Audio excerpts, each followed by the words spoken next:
As a boy, I remember driving in the car with my father and seeing Lembro-me de minha individuals on the infância quando roadside. passeava de carro com meu pai e víamos pessoas morando nas ruas, pessoas que passavam por dificuldades ou que precisavam de ajuda. Meu pai sempre dizia carinhosamente, pobrecito, que significa pobrezinho. De tempos em tempos, eu observava com curiosidade meu pai ajudar muitas daquelas pessoas, especialmente quando viajávamos para o México para visitar meus avós. Ele geralmente procurava alguém que precisava de ajuda, conversava, em particular com a pessoa, e provia o necessário. Tempos depois, descobri que meu pai ajudava aquelas pessoas a se matricular na escola, a comprar comida e a estabelecer o bem-estar delas de alguma forma. Ele ministrava aos pobrezinhos que cruzavam seu caminho. Na verdade, durante toda a minha infância e adolescência, eu me lembro de sempre ter alguém morando em nossa casa que precisava de um lugar para ficar até se tornar autossuficiente. Passar por essas experiências criou em mim um espírito de compaixão por meu próximo e pelas pessoas que passam por necessidades. No manual Pregar Meu Evangelho lemos, você está cercado por pessoas, você passa por elas nas ruas, visita a casa delas e viaja com elas. Todas são filhos e filhas de Deus, seus irmãos e suas irmãs. Muitas dessas pessoas estão procurando um propósito na vida, estão preocupadas com o futuro e com a família. Ao longo de muitos anos de serviço na igreja, tenho tentado auxiliar as pessoas que passam por necessidades, tanto materiais quanto espirituais. Sempre ouço a voz de meu pai dizendo carinhosamente, pobrecito, pobrezinho. Na Bíblia encontramos um exemplo maravilhoso sobre cuidar dos necessitados. E Pedro e João subiam juntos ao templo à hora da oração, a nona. E foi trazido um homem que desde o ventre de sua mãe era coxo, o qual cada dia punham à porta do templo, chamada Formosa, para pedir esmola aos que entravam no templo. O qual, vendo Pedro e João, que iam entrando no templo, pediu que lhe dessem uma esmola. E Pedro, com João, fitando os olhos nele, disse, olha para nós. E ele olhou para eles, esperando receber deles alguma coisa. E disse Pedro, não tenho prata nem ouro, mas o que tenho, isso te dou. Em nome de Jesus Cristo, o Nazareno, levanta-te e anda. E tomando-o pela mão direita, o levantou, e logo os seus pés e artelhos se firmaram. Ao ler esse relato, fiquei intrigado pelo uso da expressão fitando. O verbo fitar significa olhar fixamente, concentrar a atenção em algo. Ao olhar para aquele homem, Pedro o enxergou de maneira diferente das outras pessoas. Ele olhou para além de suas fraquezas e sua incapacidade de andar. E então ele pôde discernir que a fé daquele homem era suficiente para que fosse curado e entrasse no templo para receber as bênçãos que ansiava. Observei que Pedro o tomou pela mão direita e o levantou. Ao ajudar aquele homem daquela maneira, o Senhor o curou milagrosamente e os seus pés e artelhos se firmaram. O amor de Pedro e seu desejo de ajudá-lo aumentaram a capacidade e a habilidade do homem, mesmo com suas fraquezas. Enquanto eu servia como 70 diária, eu costumava reservar as noites de terça-feira para fazer visitas de ministração com os presidentes de estaca em minha área de responsabilidade. Eu os convidava a marcar uma visita com pessoas que precisassem receber alguma ordenança do Evangelho de Jesus Cristo ou que, no momento, não estavam guardando os convênios que haviam feito. Devido à nossa ministração intencional e consistente, o Senhor magnificava nossos esforços e conseguimos encontrar pessoas e famílias que precisavam de ajuda. Eles eram os pobrezinhos que moravam nas diferentes estacas em que servíamos. Certa vez acompanhei o presidente Bill Whitworth, o presidente da estaca Sandy Canyon View, em visitas de ministração. Ele estava orando sobre quem deveríamos visitar, buscando uma experiência como a de Neff, que foi conduzido pelo Espírito, não sabendo de antemão o que deveria fazer. Ele demonstrou que, ao ministrarmos, devemos ser guiados por revelação às pessoas que mais precisam de ajuda, em vez de apenas seguir de maneira metódica uma lista de pessoas a serem visitadas. Devemos ser guiados pelo poder da inspiração. Lembro-me de visitar o lar de um jovem casal, Jeff e Heather, e seu filhinho, Kai.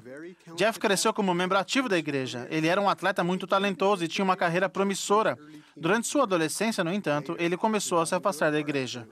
Algum tempo depois, ele sofreu um acidente de carro que alterou o curso de sua vida. Ao entrarmos em seu lar e nos conhecermos um pouco, Jeff nos perguntou o motivo da visita. Respondemos que havia cerca de 3.000 membros que viviam na região daquela estaca. Então perguntei, Jeff, de todos os lares que poderíamos visitar nesta noite, diga-nos, porque o Senhor nos mandou aqui. Jeff ficou emocionado e começou a compartilhar conosco algumas de suas preocupações e dificuldades que eles vinham enfrentando como família. Começamos a compartilhar diversos princípios do Evangelho de Jesus Cristo. Nós os convidamos a fazer algumas coisas específicas que, a princípio, poderiam parecer desafiadoras, mas com o tempo trariam muita felicidade e alegria para eles. O presidente Whitworth deu uma bênção do sacerdócio em Jeff para que ele conseguisse superar seus desafios. Jeff e Heather aceitaram nossos convites. Cerca de um ano depois, tive o privilégio de ver Jeff batizar sua esposa, Heather, como membro da Igreja de Jesus Cristo dos Santos dos Últimos Dias. Agora eles estão se preparando para entrar no templo e ser selados como família para toda a eternidade. Nossa visita alterou o curso da vida deles, tanto material como espiritualmente. O Senhor ensinou, portanto, sê fiel.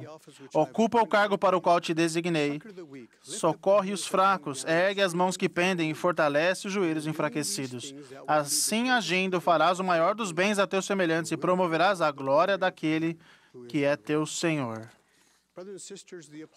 Irmãos e irmãs, o apóstolo Paulo ensinou um elemento fundamental para a nossa ministração. Ele ensinou que somos o corpo de Cristo e membros em particular.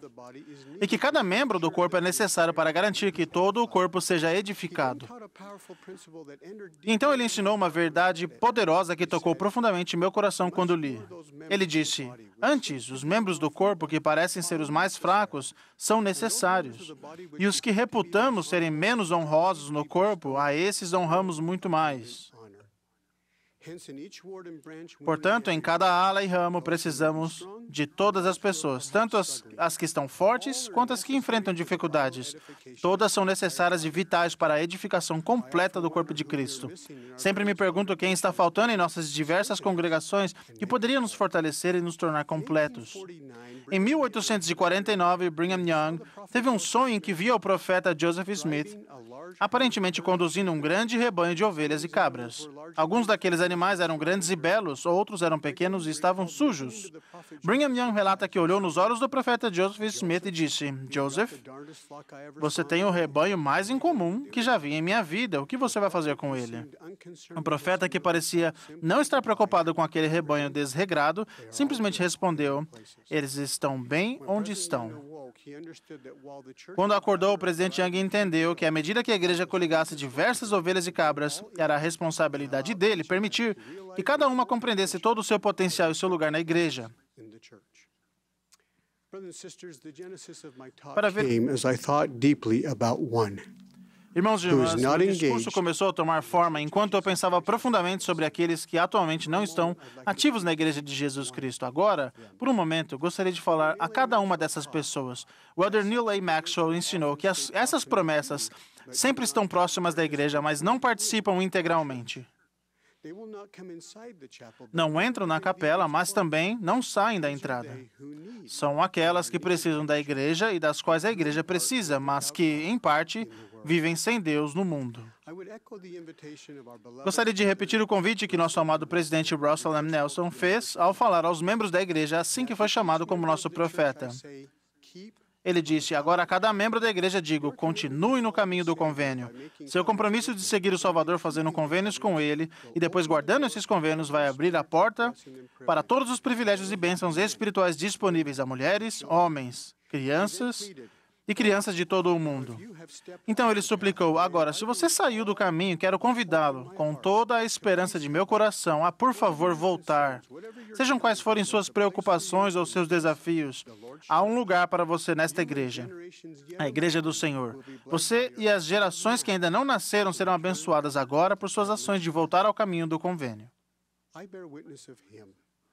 Testifico dele, Jesus Cristo, o mestre ministrador e salvador de todos nós. Convido cada um de nós a buscar os pobrecitos, os pobrezinhos que estão entre nós, que precisam de ajuda. Essa é a minha esperança e minha oração. Em nome de Jesus Cristo. Amém.